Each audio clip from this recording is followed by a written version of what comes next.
ታካሚዎችን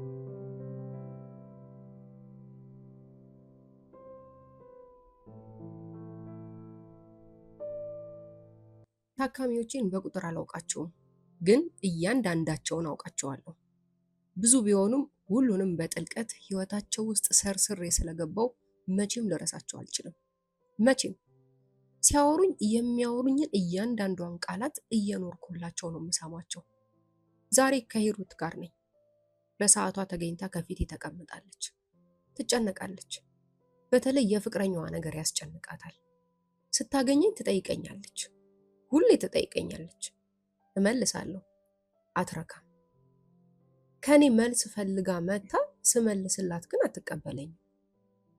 እኔ የምልሽ ወይ ሂሩቴ፣ እኔ እኮ ሁኔታው ስላልጣመኝ ነው፣ በተለይ ሰሞኑ። እሺ ሰሞኑን ደግሞ ምን ሆነ? ምን አጠራጠረሽ?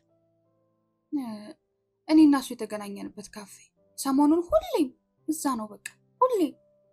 እንዴ ታዲያ እኮ እያመመሽ ስለመሰለው ተጨንቆ ነው ሁል ጊዜ አንቺን ያገኘሽ ቦታ የሚሄደው። አንቺን ለማስታወስ እኮ ነው።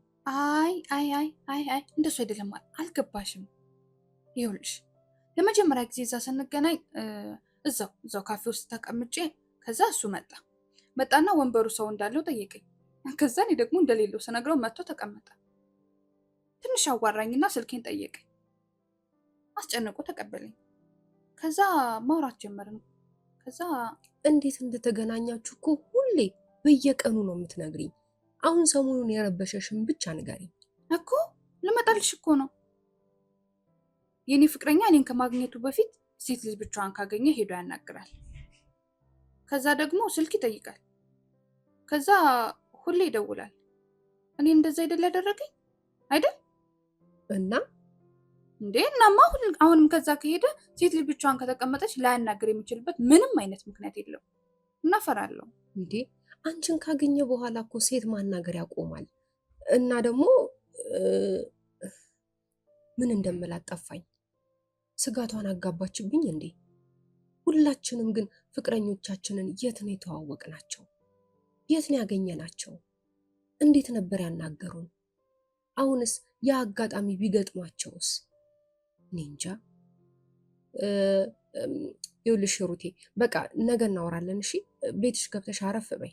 ይኸውልሽ ዶክተርዬ ትላለች። ደግሞ ዶክተርዬ ማለቷ ይረብሸኛል። እኔ በእነሱ ጥያቄ እየተሰቃየው ስለሆነና አጣን የሚሉትን ፍቅር መስጠት ባለመቻሌ ዶክተር መባሌ ራሱ እረፍት ነስቶኛል። ጭራሽ እሷ ታቆላምጠዋለች። ዶክተር እያልገባሽም እኮ የሆነ ብለሽ ድጋሚ አሁንም የምትይበት ጭንቀት ገጥሞሽ ያውቅ? በቃ ብትተነፍሺ ቁና ቁናውን እላይ ላዩን ብትተነፍሺ የማይለቅ ጭንቀት፣ ርብሽ ያለ ልብ ገጥሞሽ ያውቃል? እንደማልመልስላት እያወቀች እስክመልስላት ድረስ ትጠብቀኛለች።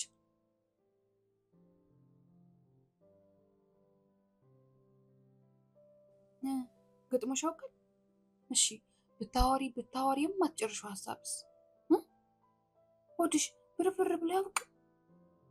እንደዛ ከሆነ እድለኛ ነሽ። በቃ ምንም አይጨንቅሽም። ያለምንም ሀሳብ ነው የምትኖሪው ማለት ነው። ሰላማዊ እንቅልፍ ነው የምትተኘው። በእውነት ይህ እድለኝነት ነው ዶክተርዬ።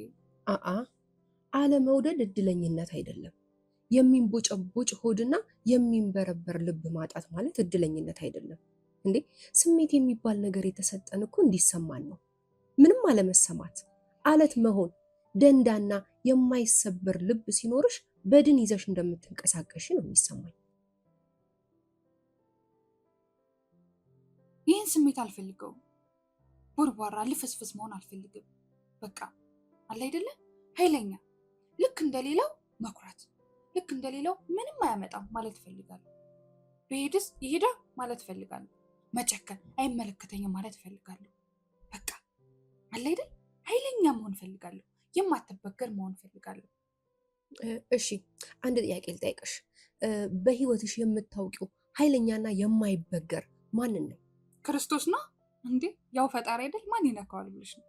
ማንም የማይደፍረው፣ ማንም ሊነካው የማይችለው፣ ቀና ብለን ለማየት እንኳን የማንደፍረው ኃያሉ ክርስቶስ ወርዶ ተተፍቶበት ተሰቅሎ ይሄ ሁሉ የሆነው በምን ይመስልሻል? በፍቅር ነው። በፍቅር እሺ እሱ እኛን ካፈቀረን ጋር እኛ ሰውን የምናፈቅርበትን ፍቅር እያወዳደርኩልሽ አይደለም። ግን ፍቅር ማለት ከልብ ፍቅር ማለት ምላሽ ሳይጠብቁ ማፍቀር ነው። አለመበገር፣ ኃይለኝነት ሳይሆን መሸነፍ፣ ኩራት ሳይሆን ልበቀናነት ነው። መሆን እፈልጋለሁ ያልሻቸውን ሁሉ ስትሆኚ ውስጥሽ ባዶ ይሆናል። ባዶ ሰው ደግሞ ለሌላው ሰው የሚያካፍለው ቀርቶ ለራሱም የሚበቃ ፍቅር አይኖረውም። ውስጥሽ ቅንነት፣ መሸነፍ፣ ማክበር ከሞሉበት ከአንቺ ተርፎ ለሌላው ይፈሳል። ያኔ ዛሬ ያፈሰስሽውን ነገ ታፍሸዋለሽ። ባትረፈረፍሽው ቁጥር ለአንቺ ተጠራቅሞ ይጠብቅሻል። ያልሽው እኮ ገብቶኛል፣ ግን ለሱ አይገባውም። ማለት እነዚህን ሁሉ ባደርግለት እሱ አይገባውም። ጥያቄው እንደሚመጣ አውቃለሁ። ይኸውልሽ ይሄ የሁሉም ሰው ጥያቄ ነው። ለዚህ መልሴ ልብሽን ተከተይ ነው። በቃ ልብሽን ብቻ ተከተይ። መደወል ከፈለግሽ ደውይ። አብሮሽ እንዲሆን ከፈለግሽ አብሮሽ እንዲሆን ጠይቂው። ከናፈቀሽ ማግኘት እንደምትፈልጊ ንገሪው። ከዛ ይህን ሁሉ ፍቅር ከነፈገና ከሄደ ይሂድ ይሂድ፣ ታዩ።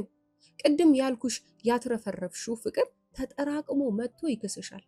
ሰው የዘራውን ነው የሚያጭደው ሲባል ተረት ብቻ አይደለም። ገብስ ዘርቶ ቃሪያ እንደማይሰበሰብ ሁሉ ኩራትን ከዘራሽ ኩራትን እንጂ ተሸናፊነትን አትሰበስቢው። ፍቅርን ከዘራሽ ፍቅርን ነው የምትሰበስቢው። ጥላኝ ወጣች። የምታደርገው ይመስለኛል፣ የገባኋት ይመስለኛል።